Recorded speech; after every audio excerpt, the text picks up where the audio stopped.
Hi, everybody. My name is Denise LaSalle Williams, and I'm coming to you today. Hi, everybody. I'm coming to you today to tell you my bio story. It's more like a testimony. But as you can read from the topic, it says, stay true to yourself and stay and to believe and to be able to believe in what you believe in and stay true to yourself. So that's what the topic's about. So let me start off in the beginning, okay? I'm 47 years old. I'll be 48 August the 19th. So 2 more years, I'm going to be 50 years old.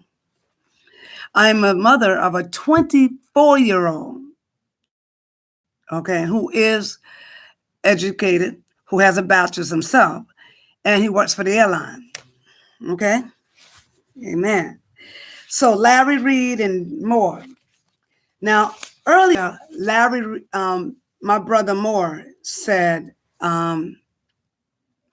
made a talk to Larry Reid about his credentials. And he is right. He's very much right about your credentials. Because when you say things and you being a leader, a pastor, a minister, or whatever you are, you always put your title at the end of your name. Now, if you're going to call yourself doctor, you must show you who you are, your credentials of who you are. Okay. You don't need to lie about or get on public TV or to lie about your credentials or lie about who you are. If someone's going to love you, they're going to love you for who you are, inside of who you are. Not love you for what you can do. Not love you because you're the great I am pastor or the great I am evangelist. It's about who you are on the inside. So I'm going to tell you a little bit about my testimony. I was born in Beaufort, South Carolina. I was raised by my grandparents. This is my grandmother. God bless her soul. Okay. As you can see, I'm a native, not only just African American, but I'm a native of Cherokee Indian family. Okay. And I was raised in what they call a little town called Early Branch, South Carolina, with my grandmother and my grandfather. So I know that Larry talked about being in the South and having been raised in the South, but then when he get of a certain status, he act like he don't know about the South anymore. See, I was raised on a farm. I know about the chickens. I know about the pigs, the cows, the horses, the hogs, picking the peas and the beans. I know all about that. The cornfield. I was raised up in that. I was raised up being able to make my own quilts, my own pillows. I don't forget about that. I still eat grits, pork and beans. I don't forget about who I am. I don't forget about the bridge I came across. But just because now I'm originally living in Massachusetts doesn't mean that I forget about who I am. I forget about my life. I forget about the person that God made me to be. So I was in a car accident with my grandmother when I was a little girl. It was me, my grandmother, and my aunt. And what happened to my aunt, she lost a couple of teeth. My grandma had help in the leg, but the detrimental tragedy happened to me. At 22 months old, I was walking on my toes instead of my flat on my feet. I had a crushed hip. The doctors told my parents that I would not be able to do a lot of things that most young women or young girls of my age, as I got older, would be able to do because I was limited. I also suffered hearing loss in my right ear. Matter of fact, I never heard in my right ear because I was born deaf in my right ear, but I lost some sensory hearing in my left ear. I didn't wear hearing aids at the time.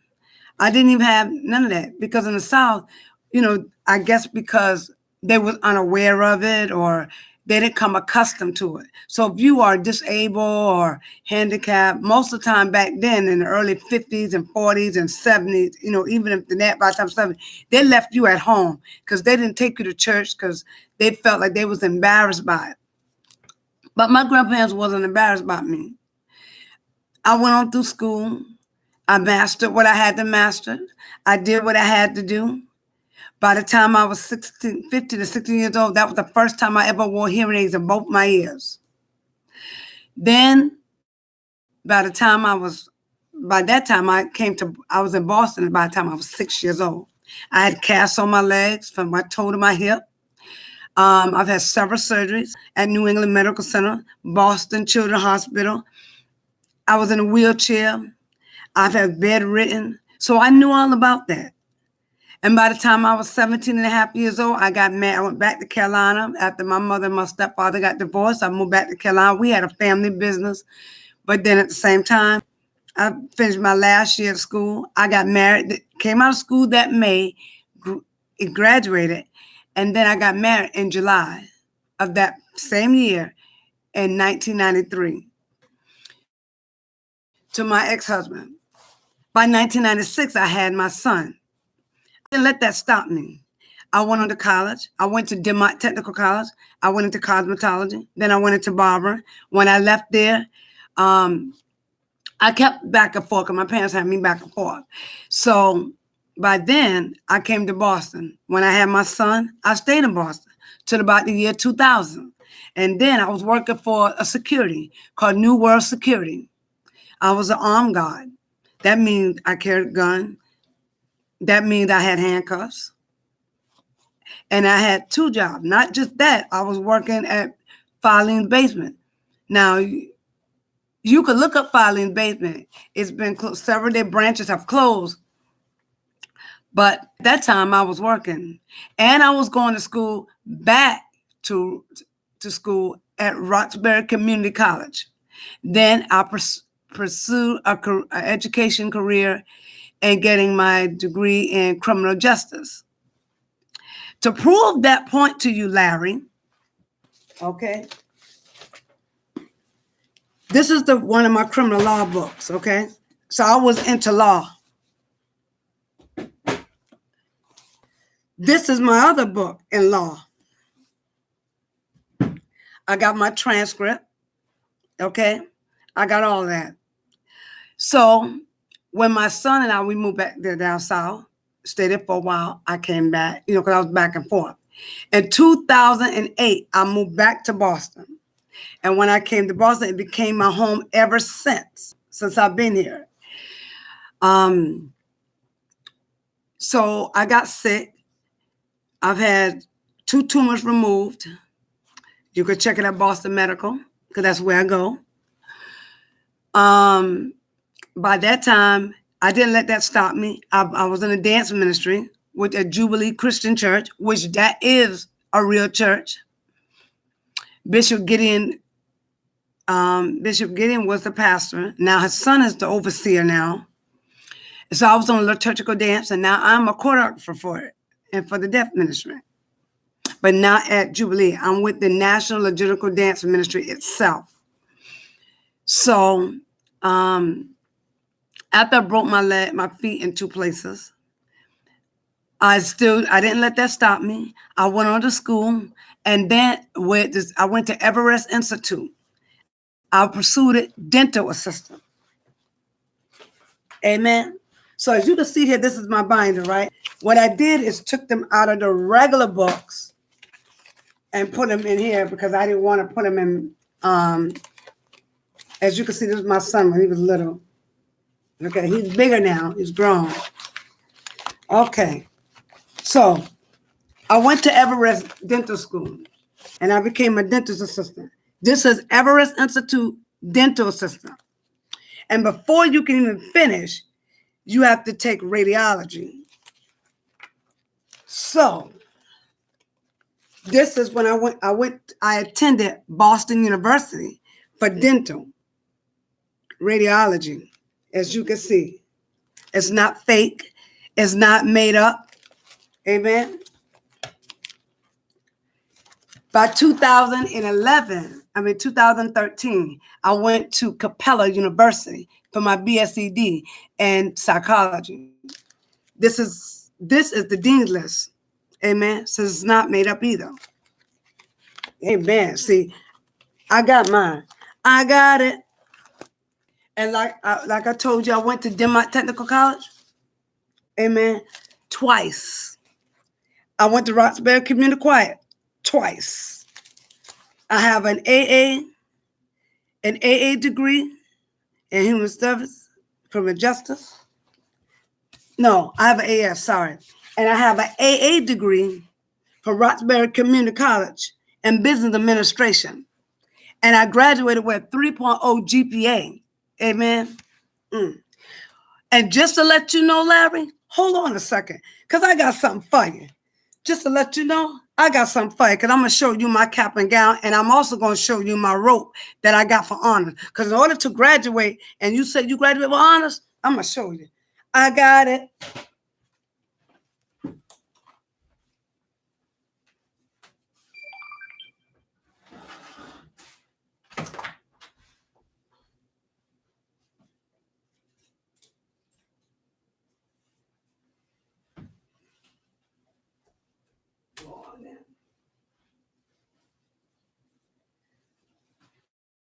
This is my cap and gown.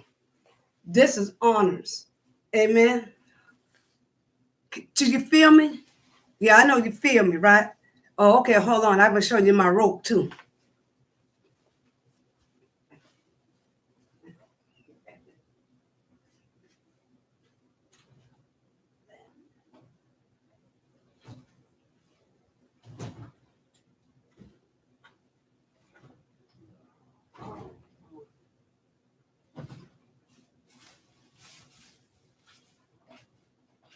I think I got it. I'm not really sure.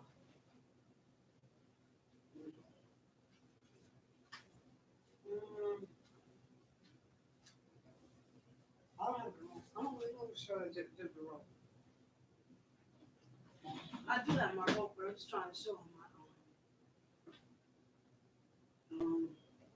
I have pictures. I don't know what I did with it. Anyway.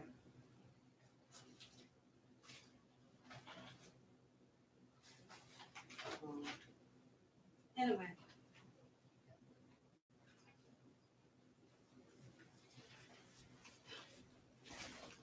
Anyway, I put it up, so I don't know like what I did. But I'm gonna show you my commencement. All right. That I am an honor student. So I'm gonna show you the commencement program book. Oh yeah. This is one of my transcripts. Amen. See, you can't graduate. You can't get up there and tell people that you got your credentials in theology, because in order to graduate, you have to take an exit what they call most colleges tell you have to take an entrance exam. When you begin, you have to take it. That's all my other transcript. Amen. Amen. So I got my stuff. Amen. I got the dean list when I was at Denmark. Amen. This is my transcript from right now. I'm at UMass Boston. I'm getting ready to graduate May 29, 2020 with my BA in psychology. And in order to start school, when you first enroll, you first have to take what they call an entrance exam, or they have you write, in school we used to call it an essay, but you don't do an essay. You have to write a paper. And then before you can even graduate, I don't care if you get straight A's, you have to do a writing paper. And that's 20-page paper. I'm going to prove that to you too. Mr. Darryl Moore and Larry Reid. Oh, I know, Brother Darryl, you my man. That's what I like about you. But I wanted to prove something to your fellow friend. Oh, amen. Amen. Amen.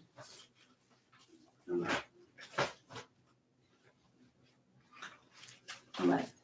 So, the paper I had to write, what they do, they give you a package. Okay? And just because I'm partial deaf, don't mean that I was dumb. Don't mean that I stopped going. I didn't let people hinder me. I didn't let people make me feel like I was nobody, that I couldn't do it. Hi, Darryl. This is the paper that I had to write, right? It comes in 20, you have to do 15, actually 15 pages. 5 pages. You have to do 5 pages from each class. So if you say you got 4 classes, right? And they're 3 credit classes or 4 credit, you get approved from your teachers, right? So once you get approved from your teachers, and they write it on the paper, right? Their school also give you a package of reading that you have to do.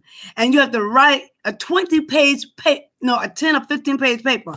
I wrote a 25-page. I wrote 25. Because see, when I type, everything comes in my mind, I just go typing. Amen. So the topic, they have you several topics. The topic that I chose was, it says, should the state of Massachusetts raise juvenile justice jurisdiction to the age of 20, making 21 the age which a person must be tried as an adult? Why or why not? Okay. I had to read that package. But see, the reason I chose that because I took law and I knew about indictment. I knew about the 25 years to life. I knew all about the criminal laws. I knew, see, anything you ask me, I know it. Because one thing my family always said, that I was one of those educated fools. Just because I was deaf. Men, like I said, I've been raped. I've been molested. I've been through it all. But that's because people took advantage of me because they thought because I was born deaf, that they thought they can just do anything. But see, God kept the hand on me, and I kept on going. Amen.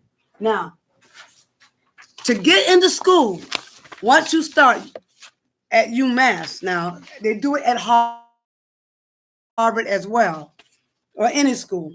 So I don't know what schools you've been going to, but this is what they call a degree audit. And it lists all your transcripts of your classes that they transfer, what they would take and accept. When you started to graduate, it's 120, right? When I graduate, I'm gonna have more than 120. You know why? Because when I came in, I had 95 credits already before I even started. From now on, they took all my classes, all my credits from every school I went to. But for UMass, you have to do their work. Right now, I got 115 all together. But after my 3 classes, I'm going to have more than 120. You feel me? This is the audit. It tells me my degree. It tells me when I'm going to graduate. It also tells you all the classes they transfer and all the classes you need to take in order to graduate. And I took all the psychology classes. Now, again, Larry, just because you get up there and you talk about people and put people down. One thing, you can't put me down. You can't talk about me, Darryl Moore, Jives, or any one of us. Because I know that Brother Moore, Darryl Moore, is a man of integrity. Amen. And I always going to respect him. So by you getting up there and you up there down to people, you put them on your platform because you want to get ratings, and then you want to turn around and tear them down. You can't tear me down because this is my story. Yes. Even when the doctors told me I wouldn't be able to do a lot of things, simply because they cared about my physical being. I didn't let that stop me. I ran track. I played basketball. I play in the summertime. I play tennis. I work out twice a week at the gym. You see, I didn't let my inability hinder my inability hinder my capabilities. And that's what you have to do. Amen. Hi, Darryl. That's what you have to do, Larry. So my thing to you is flagging people, going back and forth, trying to hurt people. It's not good. It's not good at all. If anything, you said you was preaching for 20 years. Honey, I was a minister. I did Bible study. I did prayer service. I was on evangelist service. I taught Sunday school. I'm a licensed prophetess. Oh yeah, let me just tell you about that too, because you think I don't. Yeah, where's my book at? See, hold on. She's the bad man pajama. Yeah, I'm a bad man pajama.